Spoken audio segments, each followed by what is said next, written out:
ఓం తత్సత్. ఓం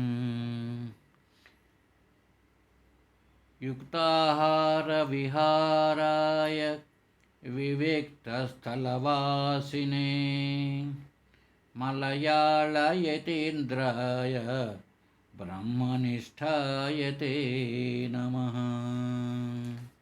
హరి ఓం తత్సత్. ప్రియాత్మ బంధువులారా, ఒక చిన్న జోక్ కాదు, ప్రతి ఒక్కరూ తెలుసుకోవాల్సిన విషయాన్ని చెప్పుకొని తర్వాత మనం అసలైనటువంటి వేదాంత బోధలో సబ్జెక్ట్కి వెళదాం. ఇక్కడ చెప్తుంది చూడండి. నన్ను నీవు ఇక పీల్చలేవు, నీ దారిన నీవు పో అని జాలి లేకుండా గాలి మనకు దూరమయ్యే క్షణము ఒకటి ఉంది. ఇక నా వల్ల కాదు, నేను గంట కొట్టలేను అని గుండె చతికిలబడే సమయం ఎప్పుడో తెలియదు, కానీ అది మాత్రం నిశ్చయంగా ఉంది. నువ్వు నాకు వద్దు పో అని మనం నమ్ముకున్న ప్రపంచం మనలను తరిమి వేసే రోజు ఒకటి ఉన్నది. ఇక మేము నీకు కనిపించము, వెళ్ళిపో అని దృశ్యాలు కండ్లను నెట్టివేసి తలుపులు మూసేసే నిమిషం ఒకటి ఉన్నది. కనుక మిత్రులారా, వీటి మధ్యే మనం ఉన్నాం. మనకు ముందు ఇది అర్థం కావాలి, ఆ తర్వాత మార్గం నిశ్చయమవుతుంది. ఎటు పోవాలో ఆలోచించవచ్చు. ఈ విషయం అర్థం కాకుండా ఈ ప్రపంచము, ఈ శరీరం బాగానే ఉంది కదా అనుకుంటూ ఉంటే కాస్త ఇప్పుడు ఏమైనా చూడండి, ఇవంతా రావడం నిజం, మనం పోవడం నిజం. సక్రమమైనటువంటి మోక్ష మార్గాన్ని ఎన్నుకోకుండా పిచ్చి పిచ్చి చేష్టలు చేస్తూ ఉంటే పోయిన తర్వాత మళ్ళీ రావడం నిజం. మళ్ళీ శరీరంతో, మనసుతో, ఇంద్రియాలతో బాధపడడం నిజం. ఇలాగే ఎన్ని జన్మలో గడుస్తూ పోతే దుఃఖాలయంలో మనం కూడా గంట కొట్టుకుంటూ ఉండవలసినదే. కాబట్టి శాశ్వత పరిష్కారం ఏదో ఒక్కసారి ఆలోచించండి ప్రియాత్మ బంధువులారా. హరి ఓం తత్సత్. మనం వేదాంత బాలబోధలో ఆత్మ సత్ చెప్పుకున్నాం. తర్వాత ఆత్మ చిత్, ఇక ఆత్మ ఆనంద, అదండి చెప్పుకోబోతున్నాం ఈరోజు నుంచి. ఈ మూడు లక్షణాలు ఆత్మకు లేదా బ్రహ్మకు చెప్పడం జరిగింది. ఉపనిషత్తులు అవే చెప్తున్నాయి. ఏమి సత్యం, జ్ఞానం, అనంతం బ్రహ్మ. తైత్తిరోపనిషత్తు. అనంతం అంటేనే ఆనందం. ఎప్పుడైతే అనంతం అన్నామో ఇక దుఃఖానికి చోటు లేదు కదా. కాబట్టి అనంతం అన్నా ఆనందం అన్నా ఒకటే. సత్యం, జ్ఞానం. సత్యం అంటే ఎల్లప్పటికీ ఉండేది, అదే సత్, అదే అస్తి. జ్ఞానం అంటే అదే భాతి, అదే ప్రకాశం, అదే చిత్. ప్రియం అంటే ఆనందం లేదా అనంతం. కాబట్టి సత్యం, జ్ఞానం, అనంతం బ్రహ్మ యొక్క లక్షణం చెప్పబడింది. అంటే ఆత్మ లక్షణమే. ఆత్మ is equal to Brahma, Brahma is equal to ఆత్మ.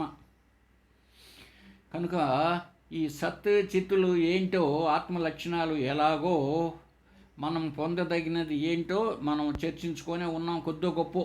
ఇక ఈరోజు నుంచి ఆత్మకు ఆనందం అనే లక్షణం కూడా ఉంది అనే దాన్ని తెలుసుకుందామండి.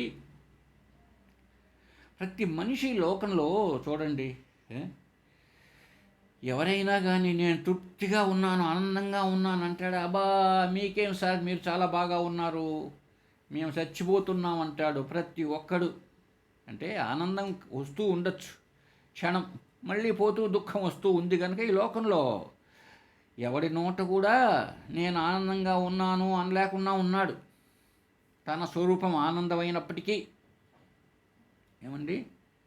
కాబట్టి ఎందుకు లేదు ఈ విధంగా, మనిషికి ఎందుకు తృప్తి లేదు, ఆనందం ఎందుకు లేదు అని మనం ఆలోచించినప్పుడు ప్రతి ఒక్కడికి తను ఇంకా ఏదో పొందాలి, తను ఇంకా ఇంకా ఆనందం కోసం ఏందో పొందవలసినది ఉన్నది.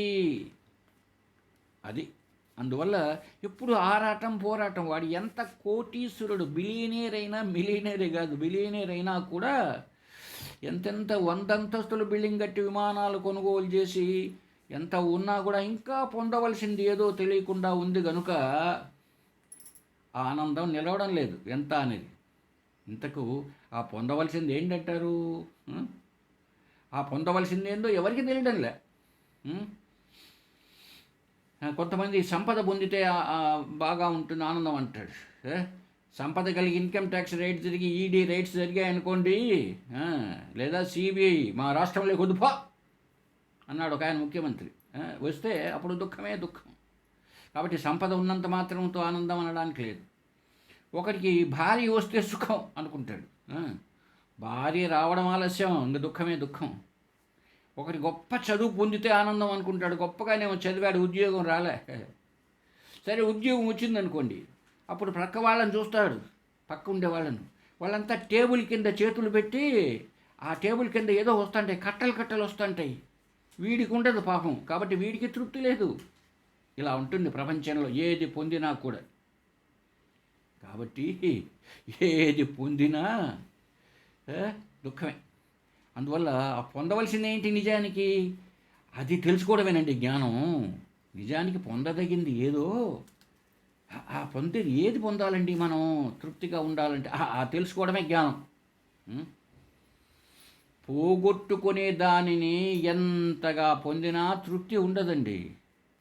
మనం ఏది పొందినా అది ఒక కాలంలో ఒక ప్రదేశంలో పోతూనే ఉంది. మరి అటువంటిప్పుడు ఆనందం ఎలా ఉంటుంది?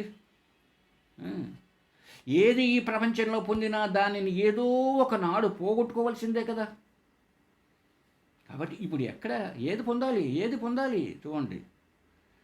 ఇక ఏదైనా తీయండి, మనకంటే బయట, నాకంటే బయట ఏదో కనిపించేది ఏది? నా శరీర మనోబుద్ధులు ఇంద్రియాలు ఇవన్నీ కనిపిస్తూనే ఉన్నాయి ఈ శరీరంతో సహా. అలాగే ఈ శరీరానికి బయట ఎన్నో విషయాలు కనిపిస్తున్నాయి, విషయ వస్తువులు కనిపిస్తున్నాయి, మనుషులు కనపడుతున్నారు, అంతా జగత్తు కనిపిస్తుంది. దీంట్లో ఏది పొందినా కూడా అది ఒకనాడు పోవలసిందే అని తెలిసిపోయింది కనుక ఇప్పుడు ఏది పొందితే సుఖం చూడండి, ఆలోచించండి ఒక్కసారి, బాగా జాగ్రత్తగా ఆలోచించండి. ఏది పొందినా కాలు నొప్పి పోయిందండి, నా శరీరం కాలు ఏదో నొప్పిగా ఉంది తెలిసింది, అబ్బా ఈ కాలు నొప్పి పోతే బాగుండండి అనుకున్నాడు, పోయింది, ఒక టైంలో పోయింది. కుడి కాలు నొప్పి పోయింది, మళ్ళీ ఎడం కాలుకు నొప్పి వచ్చింది, ఎడం కాలు నొప్పి పోయింది, మళ్ళీ భుజానికి నొప్పి వచ్చింది. అంతే కదా. ఏదేది నువ్వు పొందాలనుకుంటున్నా కూడా బయట నీ స్వరూపాన్ని దాటి, ఏది నీ స్వరూపం? ఆత్మ. ఈ శరీరాన్ని అంతటినీ తెలుసుకునేది అది సపరేట్గా ఉంది కదా, ఆ నేను అది. దానికంటే ఏదైతే వేరుగా ఉన్నదో దానంతా ఏది పొందినా ఒకనాడు పొందుతో ఒకనాడు పోతుంది. ఇప్పుడు ఏంటి, ఏది పొందాలబ్బా ఆనందంగా ఉండాలంటే? కనుక అర్థం చేసుకోండి, మనిషి పొందాలనుకుంటున్నది తననా అంటే నేను నన్ను పొందాలా? ఎస్, నేను నన్ను పొందాలి. ఎందుకు? ఇప్పుడు నేను ఇంకొకటిగా అనుకుంటూ ఉన్నానయ్యా బాబు, అది వచ్చిన చావంతా.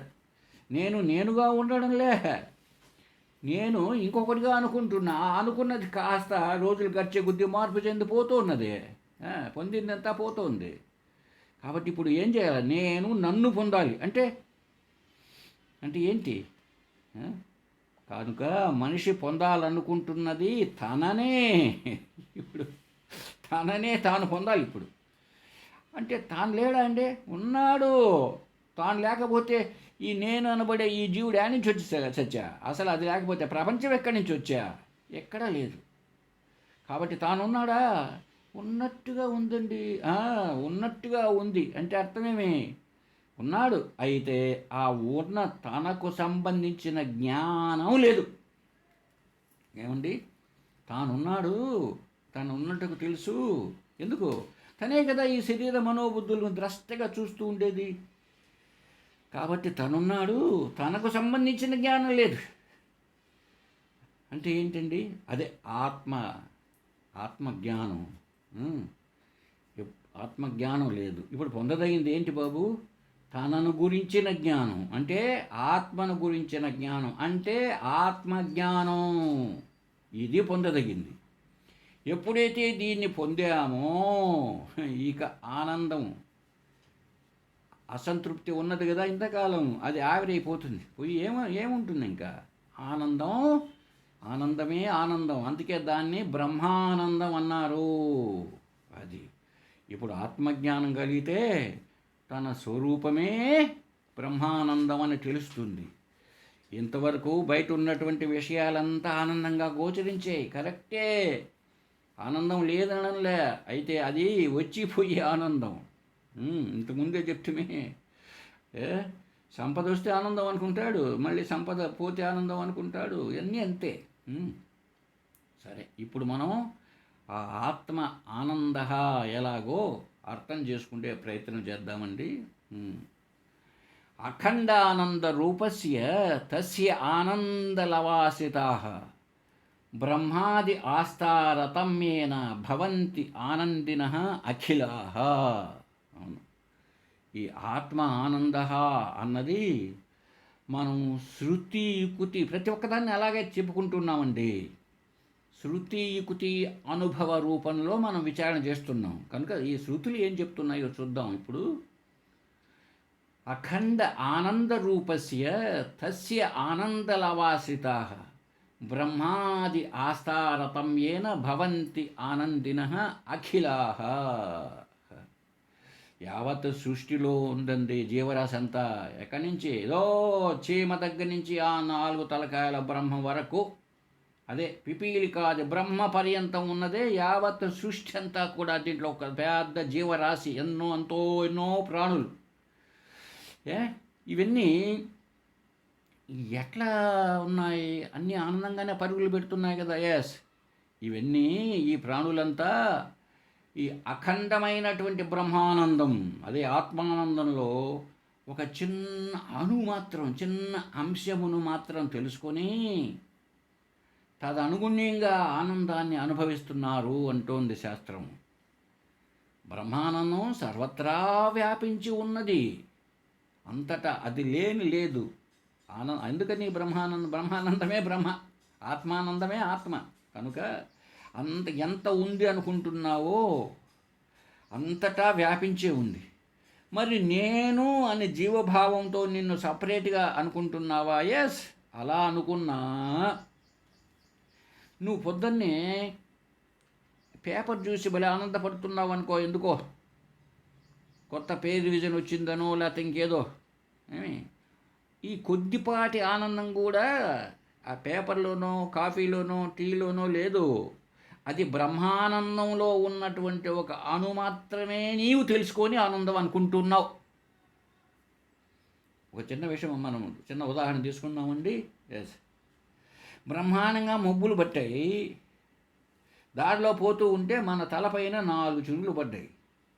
ఈ తలపైన 4 చినుకులు పడ్డాయి అంటేనే పైన 4 చినుకులు ఉండబట్టి కాదు, అక్కడ అనేకమైనటువంటి పైన మేఘాల్లో జలరాశి ఎన్నో అణువులు అనుకోండి, అవి ఉండబట్టి నీ తలపైన 4 డ్రాప్స్ లేక 10 చుక్కలో పడేటప్పటికి వాన చినుకులు, అబ్బా వాన వస్తుంది అంటున్నావు. ఇదేనా నీ తలపైన పడిందేనా వర్షం అంటే? కాదు, అందరి ఆ టైంలో దారిలో పోయే వాళ్ళందరి తలపైన పడుతుంది వర్షం. అలాగే ప్రతి వస్తువులోనూ మనం విషయాల్లోనూ మనం ఆనందం పొందుతూ ఉంటే నిజంగా విషయాల్లో ఉన్నదిగే మాత్రమే కాదు ఆనందం అనేది, అది సర్వత్రా వ్యాపించబడి ఉన్నది. అది అఖండ ఆనందం, ఖండించబడినది కాదు. కేవలం మనం కట్టుకున్న ఇల్లు చూసి నాకు ఆనందం అని కాదు. దాని ద్వారా అసలైన బ్రహ్మానందమే, అదే కదా అఖండానందం. దాన్నే మనం నిత్యం పొందుతున్నాం. ఇది అర్థం కాకుండా మనం ఈ విషయాల్లోనే ఆనందం ఉన్నది అని అనుకుంటున్నాం. ఈ విషయంలోనే మనీషా పంచకంలో ఒక శ్లోకం చూద్దామండి. శంకరాచార్య వారు రాశారు మనీషా పంచకం. యత్ సౌఖ్యాంబుదిలేశలేశతయిమే శక్రాదయా నిర్వృత యత్ చిత్తే నితరాం ప్రశాంతకలనే లబ్ధ్వా మునిర్నిర్వృత యస్మిన్ నిత్యసుధాంబుధౌ గళితధీః బ్రహ్మైవ న బ్రహ్మవిత్ యః కచ్చిత్ స సురేంద్రవందిత పదో నూనం మనీషా మమ. తాత్పర్యం చూస్తే, ఏ సుఖ సముద్ర కనలేశమును పొంది ఇంద్రాది దేవతలు ఆనందపడుచున్నారో, ప్రశాంత చిత్తుడగు ముని తన చిత్తమున దేనిని పొంది ఆనందిస్తున్నాడో అతడు బ్రహ్మవేత్త కాదు, బ్రహ్మయే. అట్టి వాని పాదములకు దేవేంద్రుడు సైతం నమస్కరిస్తుంటాడు. చూడండి, అద్భుతమైనటువంటి శ్లోకం. యత్ సౌఖ్య అంబుధి లేశ, ఏ సౌఖ్యం, సుఖం, ఆనందం అనేటువంటి సముద్రంలోని ఒక కణమును, కణలేశమును, ఆ కణంలో కొద్ది భాగాన్ని మాత్రమే పొంది, ఎట్లా ఉందంటే అది సుఖం అనేది, ఆనందం అనేది ఎట్లా ఉంది, ఒక సముద్రంలాగా ఉందంట.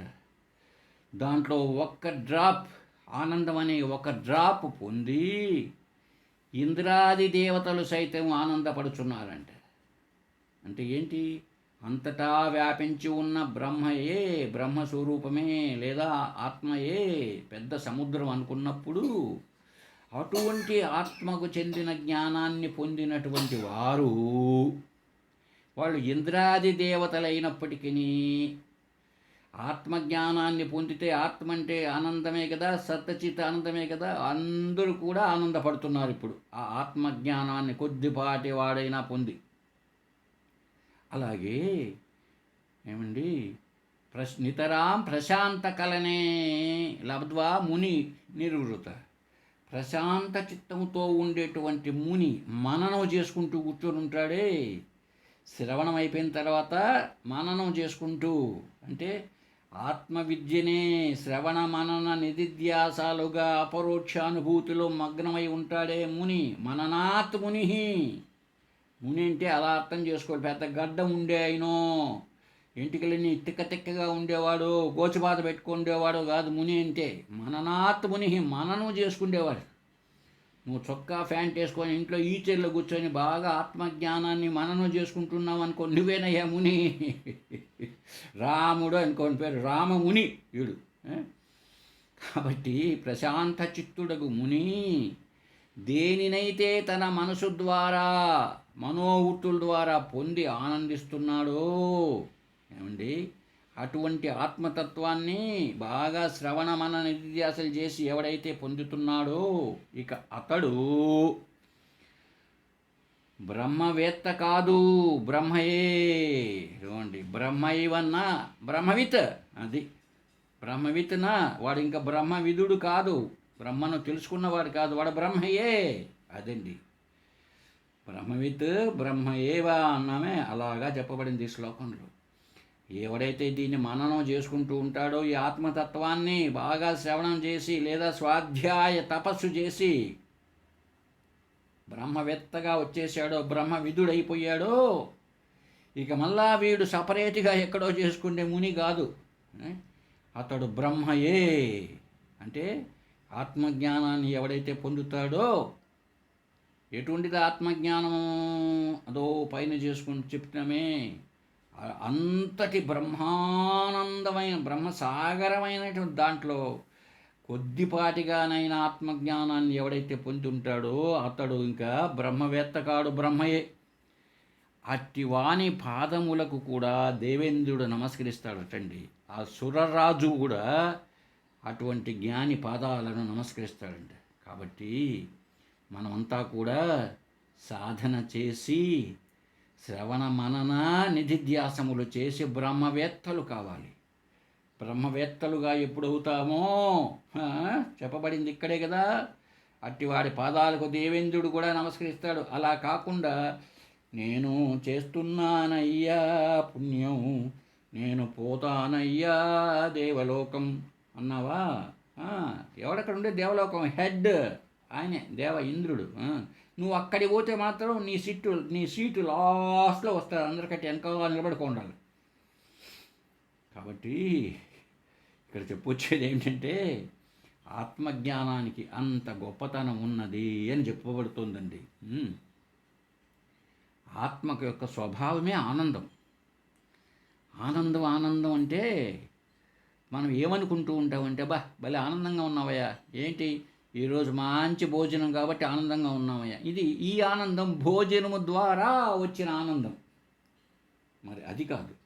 ఇటువంటి ఆనందాలన్నింటికీ ఏదైతే అధిష్టానముగా ఆధారంగా ఉన్నదో అది ఆత్మానందం. అది అసలైన ఆనందం.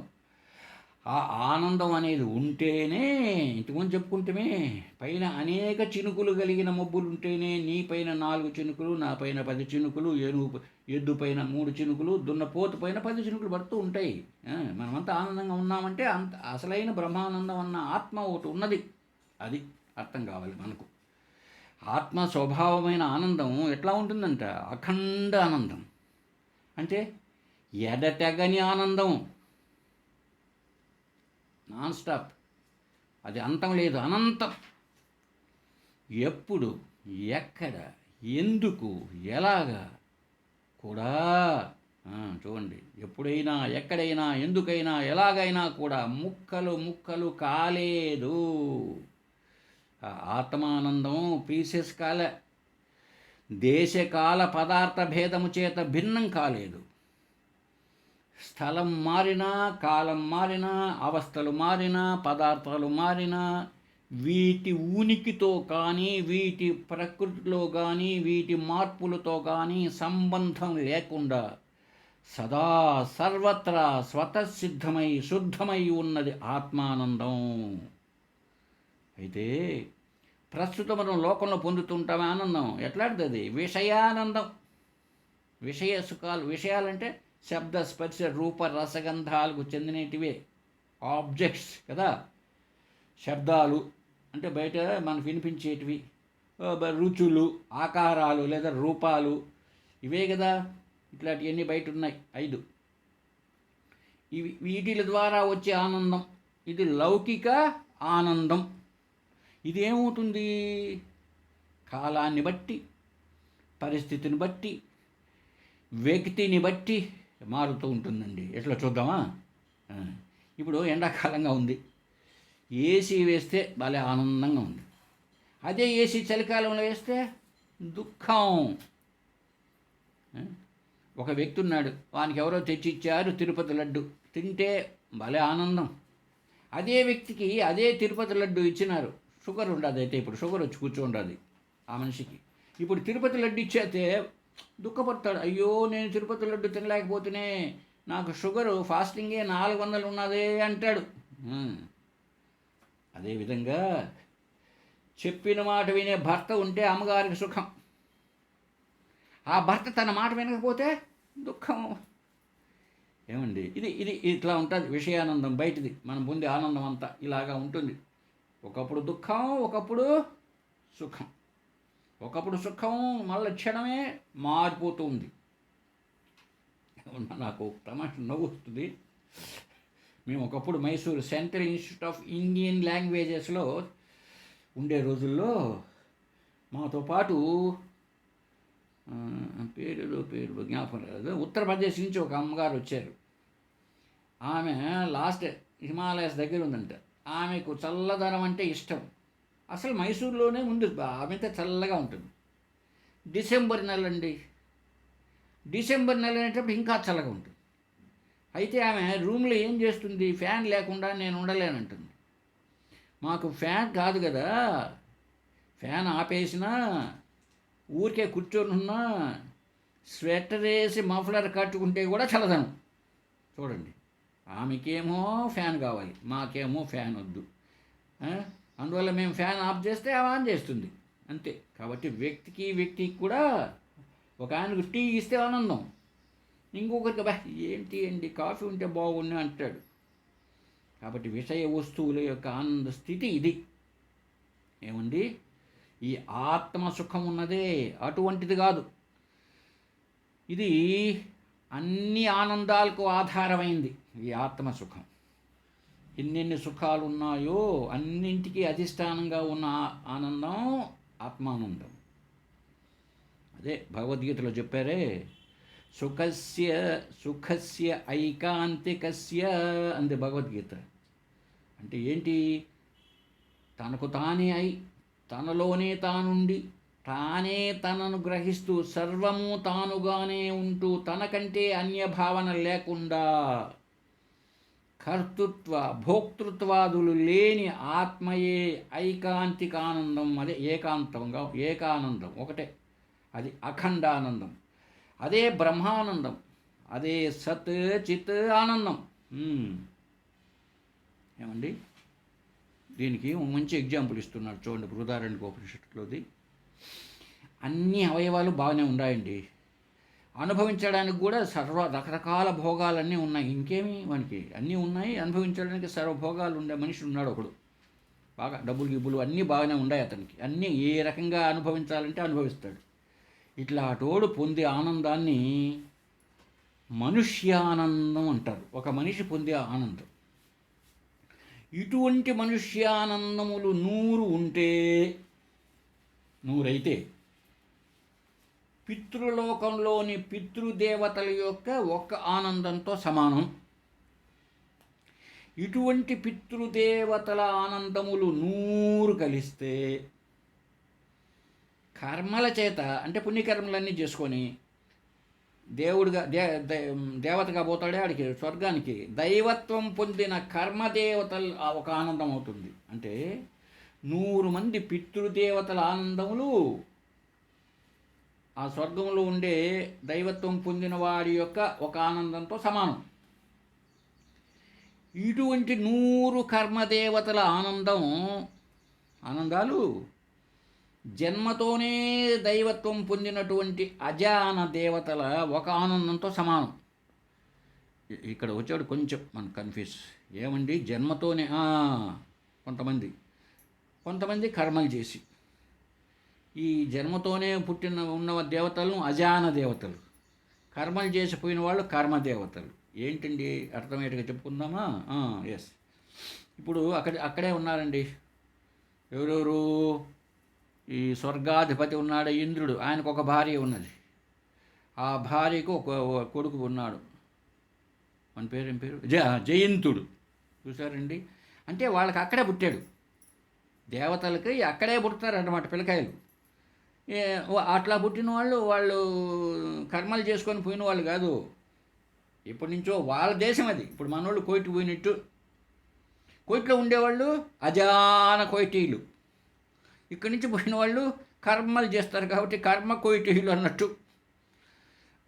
ఏమండి, అజాన దేవతలు అంటే అక్కడే ఆ స్వర్గం అనే దేశంలోనే అక్కడే పుట్టి అక్కడే పెరిగి దేవతలుగా ఉంటారు వాళ్ళు. పుణ్యకర్మలు చేసేవాళ్ళు కర్మదేవతలు. అదండి.